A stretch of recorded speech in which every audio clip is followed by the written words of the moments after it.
one of the craziest stories that, you got a bunch of them, but like you've seen go down, whether it's, an inmate hooking up with a guard or, drug dealing going on where it's just like everybody's involved in it, or just something that think that like our viewers want to hear? I mean, because I've heard I know, when I was in Long Park, they had a whole thing where the warden, everybody, but they had a whole racket going where they were selling stuff from the factory to their partner, and they were hustling. I mean, dude, they were making 6-7 figures out of the prison. Man, it was crazy. It's crazy. Every place you name on the West Coast, I've been. Long Park, I'm a big, tall dude, man. So I couldn't even get into Long Park Gate because it's so small. Because when they made the prison, they made it for small COs. And Long Park is, 1,800, something like that. So you went Long Park. I was down there. I was down in Long Park in 2008. But anyway, so we had this dude. I'm gonna probably put this in the book too, but I'm not gonna say his name. Okay. But we had this dude down there. He was a big time drug dealer, and I tried to figure out what was he selling. I never could figure out what was he selling because he never wanted anybody in his cell. Like when you come to his cell, if you shaking him down, he wanted you to let him know before you shook him down. If you didn't, he's gonna fight you. He's not gonna let you in his cell. So we had a chance to shake him down one day. We gave him a heads up. Hey, we're gonna come shake y'all down on third row. So I guess he got rid of his shit. So I was tearing this shit up. I was trying to find out what do you got? What do you got? What do you got? Come to find out, he had a team. This motherfucker had a team. This motherfucker had about 6 or 7 inmates that was on the block for him while he was. And that's another thing. He never left his cell. He never left his cell. He had inmates on the block hustling for him. He had female guards bringing the shit in. He had a routine. The chapel hall was his hot spot. That was his spot. So he had one inmate go down to the chapel hall to do Bible study, pick up the shit. He would have another inmate come get it from him, bring it down to his line. He would have another inmate taking it to his cell, break it down, bust it down, and then he would bring it to him to let him check it out and see how it looked. He never really touched anything. Only thing that he was doing was supplying the money. So one day I walked by his cell. I said, bro, I gotta ask you, bro. I said, man, what kind of fucking, goddamn me, blue magic ass, what kind of shit you got going on around here? Frank Lucas ass shit going on. He didn't say a word. He went in his locker. He opened a brown paper bag. He had a balled up brown paper bag, and he picked up the money out of it, and he had about $20,000. Damn! In prison? In prison, he had about $20,000 in it, and he put it back in the bag, balled it up, and put it back in his locker. He never said a word, but he had a team. This man had a team. He had females on his payroll. He had other inmates on his payroll, and you know what? The warden never ever said a word to him. Never said a word to him. Never talked to him. Never tried to go down there and shake him down. Never did nothing. And this dude kept commissary in his locker 24/7. He didn't never have to go to trial. If he went to the infirmary, he had about 6 people go with him to the infirmary. Wow. So 6 inmates had to walk out with him. And the female guards that he dealt with, they would not work anywhere else but on that run. On that run. That was it. Nowhere else. See, when I see people like that, man, that's a whole nother level where on the street, that guy was on some other shit. Some other shit. Are you having a meeting with me? I was having a Zoom meeting. Oh, sorry, man. Okay. Yeah. So we pretty much have guys in there that are doing a whole lot, man, that you wouldn't believe because the only difference is they're not doing it on the street anymore. So with that type of smarts, man, and looking around and what you've seen having traveled the country, what would you say would be the biggest thing for these guys to actually turn what they have as far as the game into something legit, and to if you do go to prison, utilize it to do something better for yourself? What would be your outtake on that, man? Because you see like they aren't really providing, but you got guys like him, you got other guys who are just like business geniuses, and on the street, that guy can run a multi-million-dollar corporation. Well, that's the thing. It's no hope for them in the free world. The free world, they're not going to ever be able to accumulate the concentration of everybody that they're dealing with. In other words, the guy that I was talking about, this guy had everybody's concentration. You're not going to be able to concentrate like that in the world. So, to be honest with you, honestly, it's not going to work in the free world. The free world is the bad guy. Too much the prison system, right? The prison system is a better setting for him, and it actually became a better setting for him over time when he first got there. From what I understand, because we had conversations after a while, but when he first got there, he didn't know that he can accumulate that kind of money there. He learned how to. He learned, and guess what? It was easier for him because, for one, you ain't got to worry about nobody robbing you. You ain't got to worry about nobody breaking in your house. You ain't got to worry about nobody calling the police on you. You see what I'm saying? Like, it's a lot of other things that they don't have to worry about compared to worrying about in the streets. You're being watched by the FBI, by the feds, and all that. It's a lot more stuff that's being done. You know what I'm saying? So you have to understand that the environment of the prison system, for most people that have been there, especially for a long period of time, it's better for them and more convenient for them compared to being in the world. It's more convenient and more better. So that goes back to like, when I tell people certain things about certain mind states or vibrations, some people, even on the street, it doesn't matter if you expose them to all the tools to be successful or to take themselves out of that environment, they're going to go back to what they feel most comfortable in. So some of these people going to prison, it's not really a big transition for them because they were living like that on the street, pretty much in the type of neighborhoods they were hanging out in. So, right. Some, like you said, for them, prison is no big thing. And now these guys got cell phones, they're making videos in there. They're chilling. I'm saying it's a constant recycle, and the more they recycle, the better the recycle becomes. It's kind of like, man, I learned how to ride a bicycle, I learned how to ride a moped, I learned how to ride a dirt bike, I now know how to ride a Harley, now I know how to motorsport. You know what I'm saying?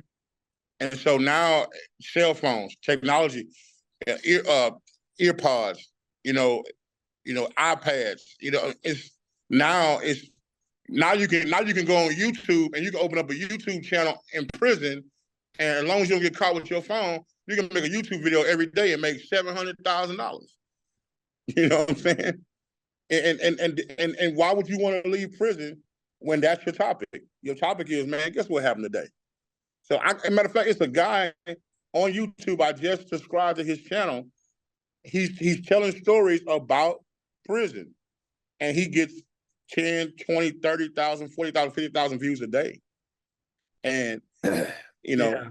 I think, my thing is, once you normalize it, especially for Black culture, man, and everybody, like, Black culture to me is the tool that you use to manipulate every other culture.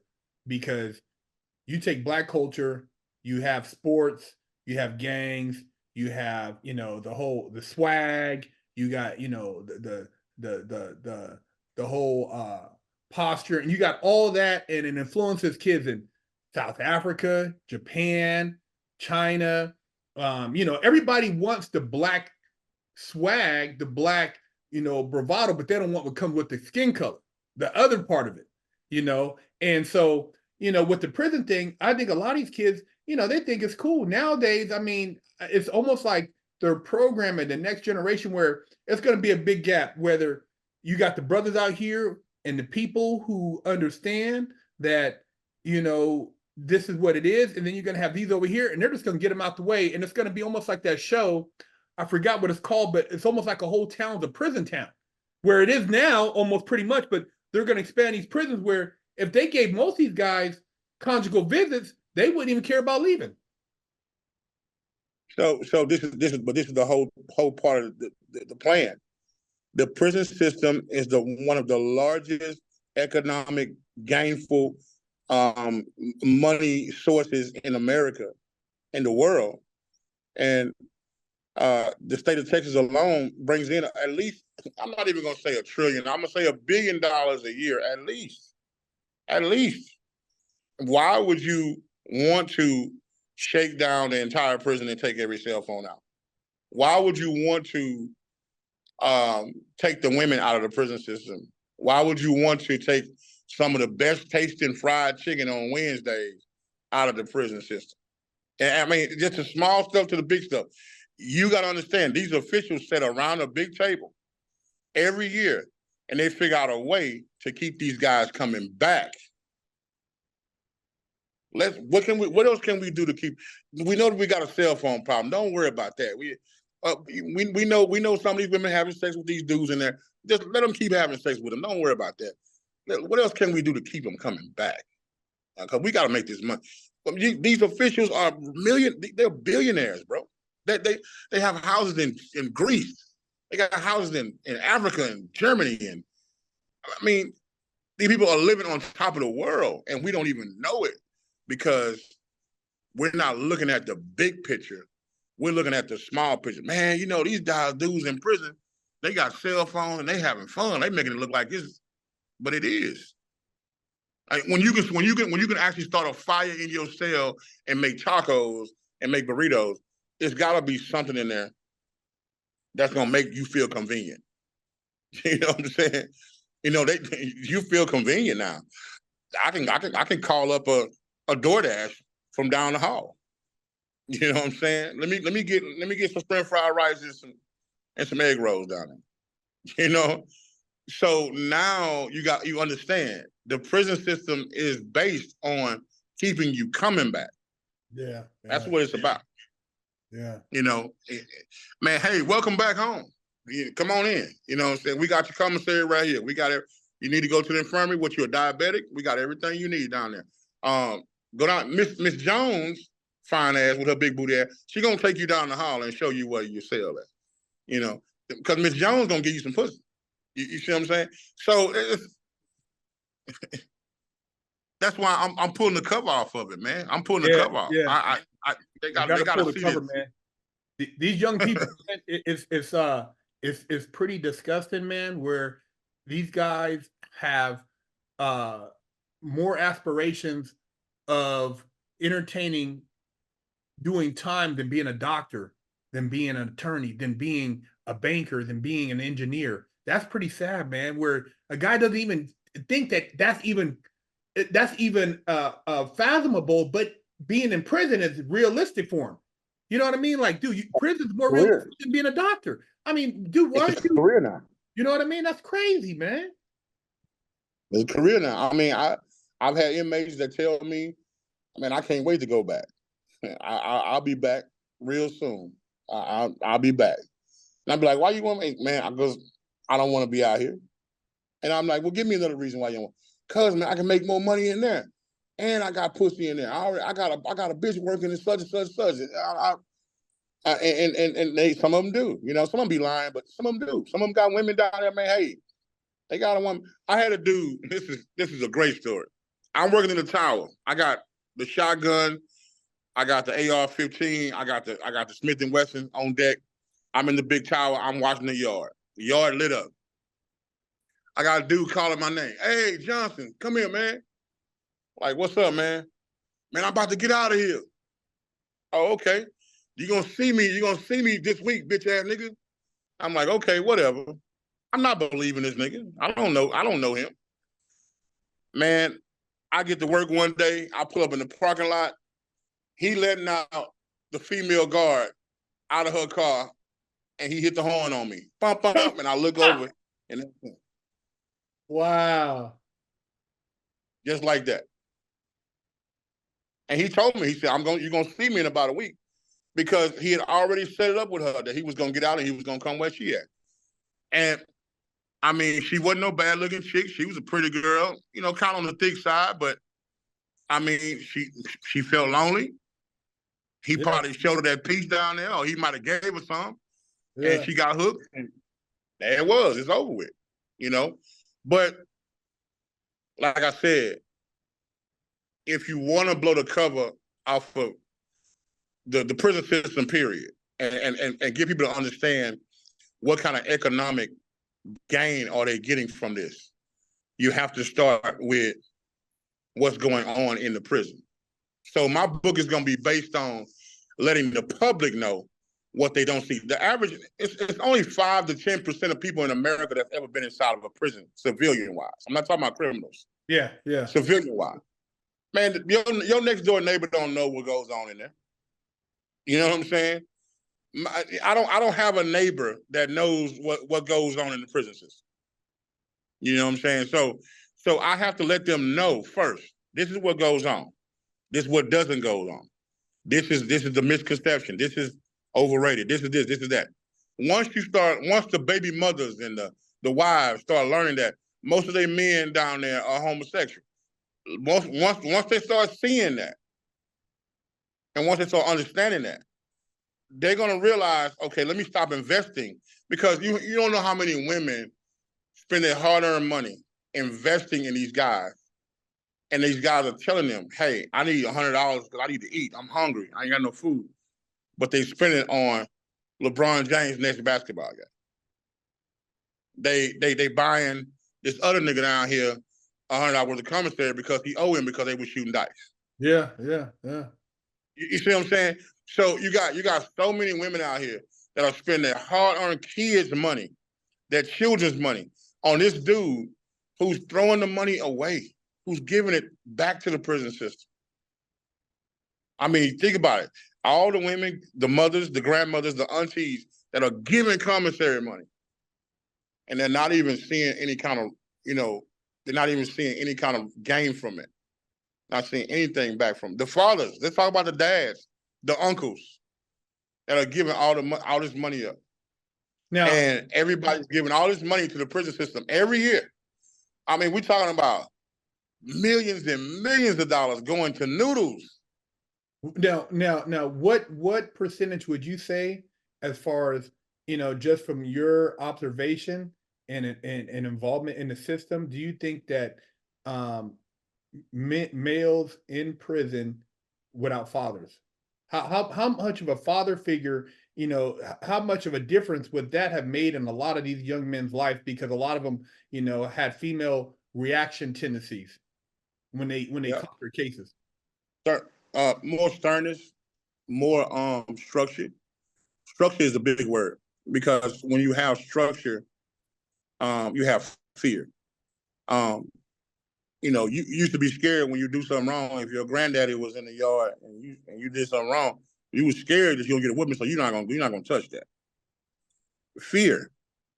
You cannot rule anybody, or you can't take over any kind of community without a little bit of fear. Without a little bit of fear. That's how slavery was created. It was created through fear. So if these men would have been able to be fearful of their fathers, their grandfathers, their uncles, that would have gave them a reason not to go to prison. Man, you know what? I don't want to go to prison. I'm gonna lose. Man, my dad gonna kill me if I go to prison. I was lucky enough to have enough uncles, enough aunts, and enough my mother and my grandmother around me to put fear in me not to want to go to prison. I was on that edge, though. Don't get me wrong. I was kind of on that ledge. I was hanging with my cousins and friends, and they were selling drugs, and I was right there with them, here and there. But I said, let me back up, because I'm still fearful. But that's what we're lacking in the Black community. Black males don't have enough fear in them of their parents. You take the average 15-year-old boy right now who doesn't have a father, he don't fear nothing. Yeah. He ain't scared of nothing. What is he scared of? His mama? His mama ain't nobody. Yeah. You know what I'm saying? So guess what? When he get locked up, he get that first gun charge. he go to jail. Who's he running to? He running to his very first father figure. No matter who it is, it could be an OG, it could be a BD, it could be a GD gang member, it could be a blood gang member, whoever. It's gonna be his first father figure. That's his first father figure. His father figure becomes the prison system. You see what I'm saying? So you can't fix that. That's unfixable. That's unfixable. It takes a lifetime to fix it. You see what I'm saying? Like, you can't fix a mindset at a 17, 18-year-old kid goes into prison at 18 and he gets out at 40. How can you fix that? Yeah. You can't fix that. Yeah. You see what I'm saying? If you do fix it, you're gonna die trying. I guarantee you that. You're gonna die trying to fix that. You can't fix that. You got to catch him. You got to catch him early, and hopefully he can have a glimmer of something he sees that gives him an option, and that's the only thing. Or you got to have a point of reflection. I say for myself, I always tell people, man, when I got to prison and I started reflecting, and I have grew up on military base, so I've seen different things, had a lot of different culture on the street, friends from different nationalities and races and stuff. So I was pretty well balanced, but a lot of guys, they never had a white friend. They never had a Filipino friend. They never, had a Mexican partner and go to their mom's house, have tamales. I had all this stuff on the street. So I knew a lot of people. So I was able to kind of mingle in a lot of different cultures in prison. And people would be like, man, how you know him? What are you guys talking about? Blah, blah, blah, blah, blah. But it gave me humanity. When you lose being a human, being able to give another fellow person respect, dignity, things of that nature that are humanistic, you become an animal. And prison it's either gonna somehow, you got to hold on to that humanity, because if you let the animal side take over, it's a wrap. It's a wrap. It's over. Yeah. And I saw a lot of that in the prison system too. I saw a lot of inmates that went from when they walked in, packing their clothes, packing their commissary. They got this innocent look on their face. It's their first time down here. They ain't never been in this kind of environment before. And 2 months later, they animals. They completely different. They don't give a damn about what happens. They are doing everything in their power to beat you out of something. I mean, I had a kid. He had a broken leg. He had the whole thing around his leg, the one that brace thing that holds your bone together. Mm-hmm. And I used to help him every day down the steps, and I used to push him down the hall, and I felt so bad for him. And I asked him one day, I said, man, how'd you break your leg in here? He said, man, I jumped off the third tier. I said, oh, you jumped off the third tier? I said, that was 30 feet, bro. He said, yeah, I snapped my my main fibula in half. I said, wow. I'm not fibula, whatever that damn bone is. But anyway, so I went down to the cell block to get some stuff out of his cell. And the dude right next to him was like, hey, bro, you helping old boy out? I was like, yeah. He said, man, you know what he did, huh? He went and got a newspaper and he showed it to me. Dude cut his daughter's head off. And put it, man. And put it in a box. Oh, my God. And sent it to his baby mama. Wow. That dude was a piece of shit. Wow. And he spent 10 years in the Navy. Wow. So the government did a job on him. He came home and did a job on himself. And now he belongs to the state. And the reason why he jumped off the block was because they found out that he had killed his child. Wow. And they chased him. And he couldn't get nowhere. So they made him jump. They said, the only way you're going to get off of here is you're going to jump. And he jumped and he snapped his leg. So that was the payback. Wow. Yeah, that was the payback. Dude. Hurt. Can we cut this a little short, man? Yeah. Hey, man, I thank you for coming on, brother. I appreciate it. We'll tap in with all your social media. I'll put it in the links. Shoot me an email with that. And Edwin, I appreciate you, bro. Yeah, man. I hope this not the last time. We gotta We got to get back in here and do it Yeah, again. yeah. After we get this up, man, we're gonna go in on the comments, man. We got a lot more to talk about, bro. I mean, God, that's crazy, man. But Yeah. yeah, thank you, man. I appreciate your time.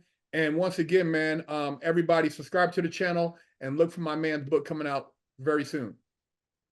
Thank you. All right.